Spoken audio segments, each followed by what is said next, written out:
Baik, bismillahirrahmanirrahim. Teman-teman yang menyaksikan tayangan ini, insya Allah kita akan mendaras kitab Al-Ahkam As-Sultaniyah Al-Mawardi. Kitab ini adalah salah satu kitab magnum opusnya Al-Mawardi, dan ini adalah kitab babon tentang politik Islam. Jadi kalau berbicara politik Islam, tentu referensi kita atau rujukan kita itu pasti akan menemukan pada siapa tokoh peletak dasarnya, ya diantaranya adalah Imam Al-Mawardi. Al-Mawardi ini adalah seorang ulama yang luar biasa, menonjol ya di masanya. Beliau hidup di masa Daulah Abbasiyah, dan kalau kita mau melihat betapa hebatnya pemikiran beliau, salah satunya ada di dalam kitab ini, Al-Ahkam As-Sultaniyah. Nama asli beliau adalah Abul Hasan Ali bin Muhammad bin Habib Al-Basri Al-Baghdadi Al-Mawardi. Tentu beliau hidup di Basrah, Irak pada hari ini ya. Nah, kita akan membaca kitab ini perlahan-lahan ya, sampai nanti kemudian mudah-mudahan kita bisa rampungkan, bisa menghatamkan apa yang menjadi buah pemikiran dari Al-Mawardi, terutama khususnya dalam urusan politik. Jadi sekali lagi, dalam urusan politik Islam kita dapat merujuk pada pikiran-pikirannya Al-Mawardi, karena bagaimanapun atas jasa dari gagasan dan pikiran-pikiran beliau yang tentu saja dipengaruhi oleh latar historis sosiopolitik, sosiokultur yang terjadi pada masa beliau sewaktu hidupnya begitu.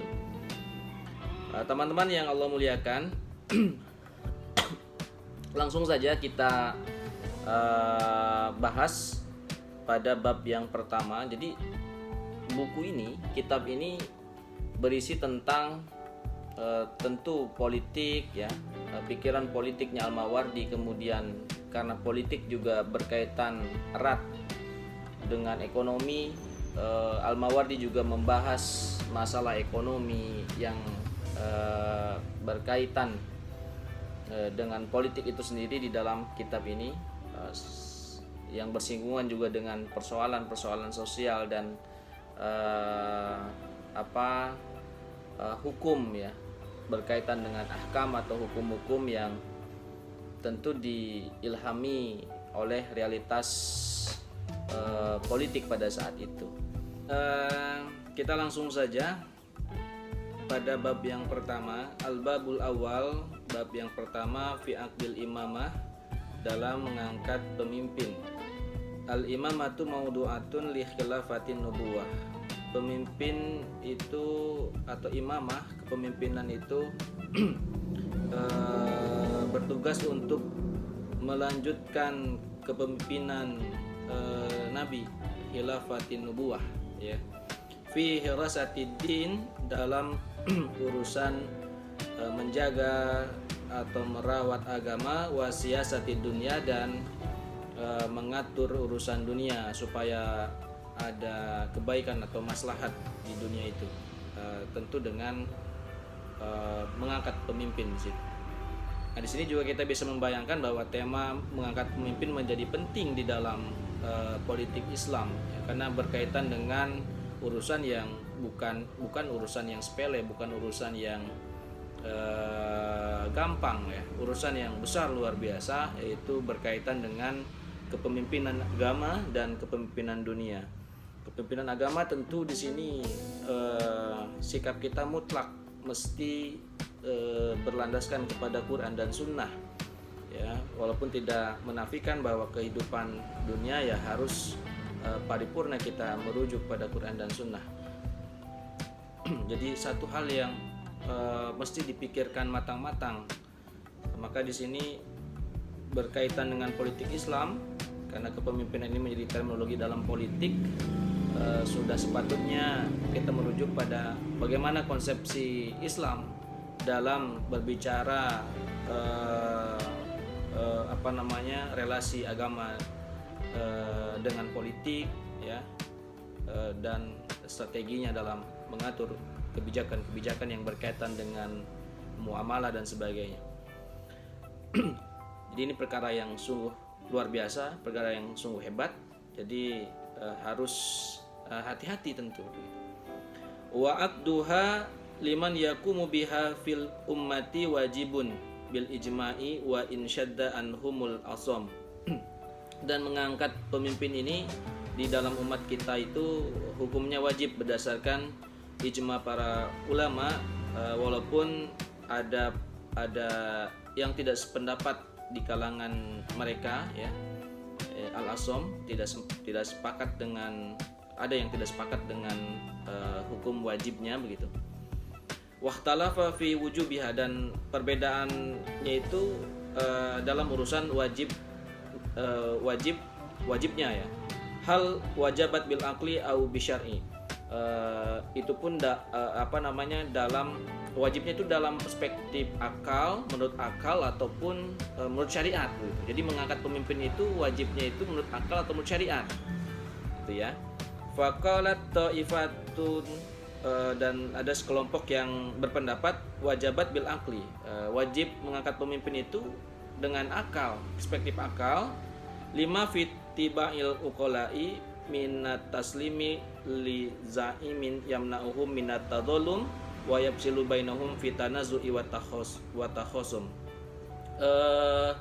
Karena wajibnya mengangkat pemimpin dengan akal ini, karena orang-orang yang berakal sehat itu akan menyerahkan urusan mereka itu, ya, agar ya kepada pemimpin yang dapat mencegah mereka, menghalangi mereka dari perbuatan zalim, dan memisahkan mereka, ya, di antara mereka, agar tidak terjebak pada ruang-ruang konflik dan pertengkaran begitu, ya, anarkisme, ya, seperti itu.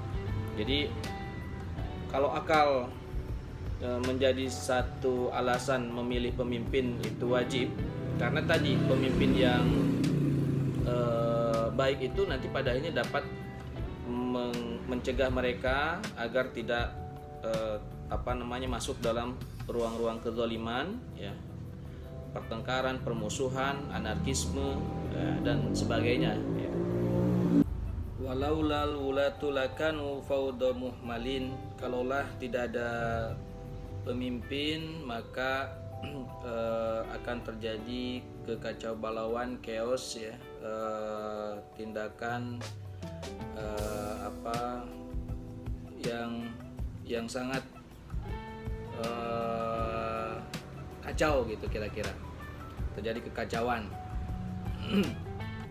Wahamjan mudoin, dan akan terjadi keberingasan, amoral, ya, amoral yang tidak bermartabat, kira-kira begitu. Waqad qalal abwahul audi wa huwa syairun jahiliyun, dan Abwah al-Audi seorang penyair jahili, ya, penyair jahili itu telah berkata, la yasluhun nas faudo la sirata lahum wa la sirata ida juhaluhum sadu. Orang-orang ini tidak akan baik, tidak akan tidak akan baik kalau tidak ada pemimpin yang mulia, ya, tidak ada orang-orang yang mulia di antara mereka. Tidak akan terjadi perbaikan-perbaikan kalau tidak ada orang-orang yang mulia di antara mereka, dan tidak akan ada orang-orang yang mulia di antara mereka kalau pemimpin-pemimpin mereka dari kalangan orang-orang yang bodoh. Jadi Abu al-Audi ini adalah sebutan bagi orang yang bibirnya tebal dan terlihat giginya, itu seorang penyair jahili pada saat itu. Kemudian waqalat ta'ifatun ukhra, dan sekelompok yang lainnya mengatakan bal wajabat bisyar'i dunal akli. Jadi mengangkat pemimpin itu kewajiban berdasarkan syariat, ya, bukan akal. Li'anal imama yakumu bi umurin syar'iyatin qad kana mujawazan fil akli an la yuradda ta'abbudu biha. Karena semuanya pemimpin itu, imam itu, ya pemimpin itu orang yang mengurusi syariat, ya, yang mengurusi syariat, yang mengurusi agama. Walaupun kadang walaupun akal itu tidak menganggap sebagai bagian dari ibadah, gitu ya. Akal tidak menganggap itu bagian dari ibadah. Falam yakunil aklu mujiban laha. Maka menurut akal mengangkat pemimpin itu tidak wajib hukumnya. Wa innama aujabal aklu an yamna'a kulla wahidin nafsahu minal uqula'i anit tadallum wa taqattu. Oleh karena itu sebetulnya akal ini, ya, perspektif akal itu yang penting dia dapat mencegah dirinya, ya, mencegah dirinya dari kedoliman dan ketidakharmonisan, ya, disharmonis begitu.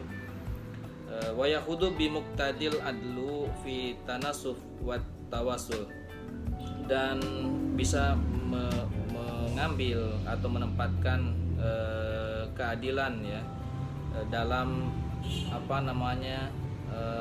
melayani, memberikan pelayanan dan dalam menjalankan hubungan begitu. Fayatadabaru bi aklihi la bi akli ghairihi. Dan maka dia dapat memikirkan dengan akalnya sendiri, ya, mengambil pelajaran dengan akalnya sendiri, bukan dengan akal orang lain. Walakin jaa syar'u bitafwidil umuri ila walihi fiddin qala Allahu azza wa jalla. Akan tetapi syariat itu telah menyerahkan urusan kepada pemimpin dalam mengurusi agama, sebagaimana Allah azza wa jalla berfirman, a'udzu billahi minasyaitonir rajim. Ya ayyuhalladzina amanu, wahai orang-orang yang beriman, atiullah, taatilah Allah, wa atiur rasul, dan taatilah rasul, wa ulil amri minkum, dan ulil amri di antara kalian, atau pemimpin di antara kalian. Wa farada alaina, maka Allah mewajibkan kita ta'ata ulil amri, untuk taat kepada ulil amri atau pemimpin, fina, di antara kita, wahum al-a'immatul muta'ammirun alaina, itu seorang pemimpin umat yang mengurusi urusan di antara kita. Warawa Hisham bin Urwata an Abi Shalihin an Abi Hurairah anna Rasulullah sallallahu alaihi wasallam qol, dan Hisham meriwayatkan, Hisham bin Urwah dari Abi Shalih dari Abu Hurairah, bahwasanya Rasulullah sallallahu alaihi wasallam berkata, sayalikum ba'di ulatun falikumul barru bibirrihi wa yalikumul fajiru bifujurihi fasma'u lahum wa ati'u fi kulli ma wafaqal haqqa fa in ahsanu falakum walahum wa an asa'u falakum wa alaihim. Nanti akan datang, kata Nabi, ya, nanti akan datang setelahku seorang pemimpin yang dia akan mengurusi kalian, memimpin kalian dengan baik, pemimpin yang baik, ya, dengan kebaikannya. Dan ada juga yang datang sebagai seorang pemimpin yang jelek, memimpin dengan jelek, dengan kejelekannya, maka fasma'ulahum, maka dengarkanlah mereka, wa'atiu, dan taatilah mereka, fi kulli ma wafaqal haqqo, untuk urusan yang sepakat dengan kebenaran, telah disepakati oleh sesuatu yang benar, tentu berdasarkan Quran dan hadis. Fa in ahsanu falakum walahum, karena kalaupun mereka baik, falakum, maka kebaikannya buat kalian, walahum, dan juga buat mereka. Wa an asau, dan kalaupun mereka memimpinnya jelek, falakum, maka kebaikannya untuk kalian, wa alaihim, dan kejelekan atau keburukannya untuk mereka. Teman-teman, saya kira untuk yang pertama kita cukupkan sekian. Kita membahas urusan yang cukup jelimet ya, cukup rumit, urusan politik, apalagi kita mendekati tahun politik ini. Dan saya pikir di bulan Ramadan ini berbicara politik itu tidak haram ya. Apalagi sebagai bagian dari edukasi juga, kita mendalami pengetahuan lah ya, untuk pengetahuan atau ilmu, sehingga ya kita berharap ke depan segala sesuatu yang berkaitan dengan politik itu bisa betul-betul merujuk pada qawaidus siyasah ya, kaidah-kaidah politik ya, kaidah-kaidah politik, terutama kaidah politik Islam begitu kira-kira. Ya, kita ikhtiar saja, dan mudah-mudahan apa yang kita ikhtiarkan itu pada akhirnya nanti akan ada manfaatnya, walaupun tidak sekarang, mungkin nanti bisa diambil di masa depan atau di kemudian hari, kira-kira begitu. Baik teman-teman, nanti kita akan lanjutkan kembali membaca pikirannya Al-Mawardi dalam ruang politik, atau membaca gagasan politiknya Al-Mawardi dalam kitabnya Al-Ahkam As-Sultaniyah di pertemuan berikutnya. Tetap saksikan tayangan kami di channel kami ya. Jangan lupa di subscribe juga ya, di share. Mohon maaf atas segala kekurangan, mudah-mudahan dapat diperbaiki di kemudian hari. Assalamualaikum warahmatullahi wabarakatuh.